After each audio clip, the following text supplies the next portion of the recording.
కి cyber crimes DCP కవిత ధారా గారు మనతో లైవ్లో ఉన్నారు.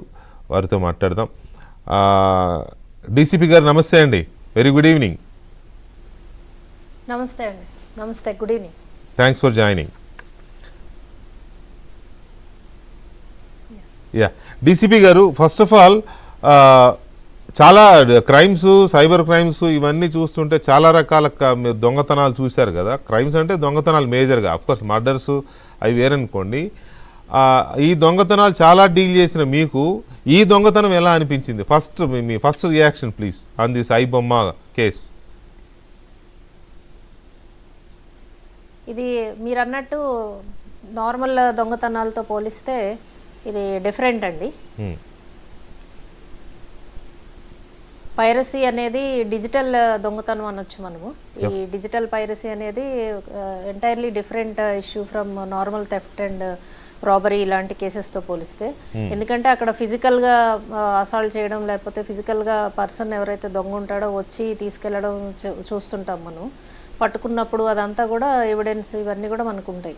బట్ ఈ డిజిటల్ పైరసీలో ఏంటంటే తెలియదు, దొంగతనం ఎవరు చేస్తున్నారో తెలియదు, ఎక్కడి నుంచి చేస్తున్నారో తెలియదు, అది ఎక్కడ పోస్ట్ చేస్తున్నారో కూడా తెలియదు. దానివల్ల లాస్ మాత్రం కనిపిస్తుంది అనమాట, క్రోర్స్ ఆఫ్ రూపీస్ ఈ మూవీ ఇండస్ట్రీకి. సో ఇది ఎంటైర్లీ డిఫరెంట్ అండి. ఆ యాంగిల్లో మేము చూసాము. మీరు మీ నేతృత్వంలో మీ టీం పనిచేసింది, దీన్ని ట్రాక్ చేసింది, అందుకు మీకు పూర్తిగా అప్రిషియేషన్స్ అండి మా వైపు నుంచి. డీసీపీగా మీరు లీడ్ చేశారు టీంని. కమిషనర్ గారు కూడా ఇవాళ చెప్పారు మీ గురించి లీడ్ చేశారని. సో ఎలా మీరు ఈ మనిషిని ఎలా ట్రాక్ చేశారు? ఎందుకంటే అతను సవాలు కూడా చేశారన్నారు కదా, దమ్ముంటే పట్టుకోండి, ఏదో సంథింగ్ ఏదో ఉంది కదా. సో ఎలా ట్రాక్ చేశారు ఇతన్ని? First of all thank you అండి. Thank you for your appreciation and congratulations.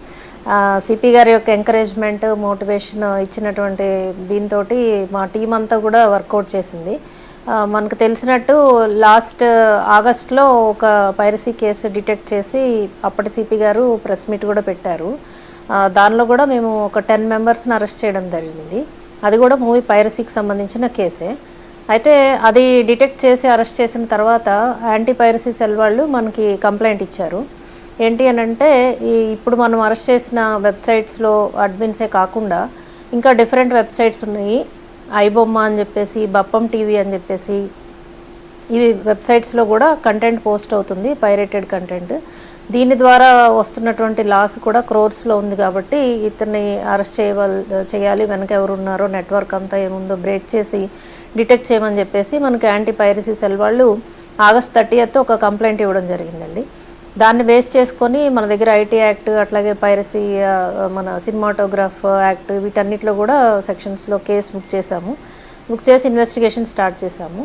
చేసినప్పుడు మనకేంటంటే వెబ్సైట్స్ మాత్రమే తెలుసు. ఆ వెబ్సైట్స్ ఫిజికల్గా చూస్తున్నాము. దాని వెనకాల ఎవరున్నారు అనేది ఐడెంటిఫై చేయాలి అని అంటే లిటరల్గా మనకి క్లూలెస్ అనమాట.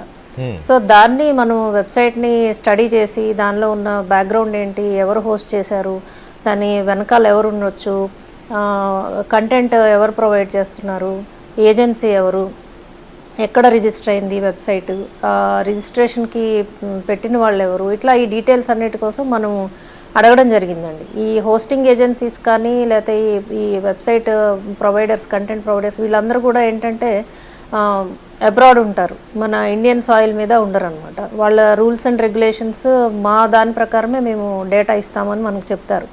సో ఇనీషియల్గా క్లౌడ్ ఫ్లేర్ అని, అట్లాగే కొంతమందితో అలెక్స్ హోస్ట్ అని, ఇట్లా రిజిస్ట్రీ వాళ్ళతోటి, వీళ్ళందరితో కూడా మేము గూగుల్ మీట్లో మాట్లాడి వాళ్ళకి నోటీసెస్ సర్వ్ చేసి ఈ వెబ్సైట్స్ రిజిస్ట్రేషన్ డీటెయిల్స్ ఇవన్నీ కూడా అడగడం జరిగింది. అయితే ఏంటంటే వాళ్ళకి ఇది బైండింగ్ కాదు.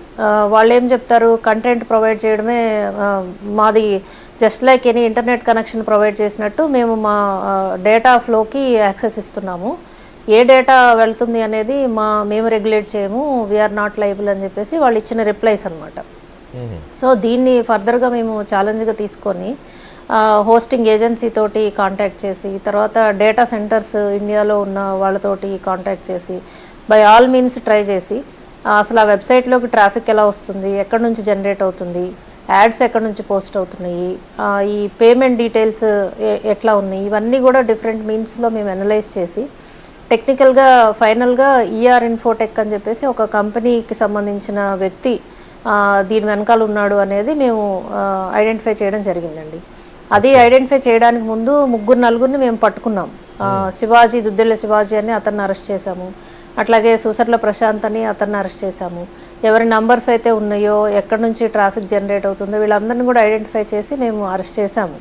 అయితే వీళ్ళకి మెయిన్ రోల్ ఉన్నది అని మనకు అనిపించలేదు, ఎందుకంటే వాళ్ళు ఓన్లీ పార్ట్ ఆఫ్ ద క్రైమ్లో ఉన్నారు. సో వీళ్ళ వెనకాల ఉన్న మెయిన్ వ్యక్తి ఎవరు అనేది మనం చూసినప్పుడు ఈ ఈఆర్ ఇన్ఫోటెక్కి సంబంధించి ఏమండి రవి అనే అతన్ని మనం ఐడెంటిఫై చేయడం జరిగింది. అతని యొక్క అకౌంట్ ట్రాన్సాక్షన్స్, అట్లాగే అతని ట్రావెల్ హిస్టరీ, ఇట్లా మొత్తం అన్ని డీటెయిల్స్ చూసిన తర్వాత ఇతనే మెయిన్ అక్యూజ్డ్ అనే కన్క్లూజన్కి వచ్చామండి. ఓకే. అయితే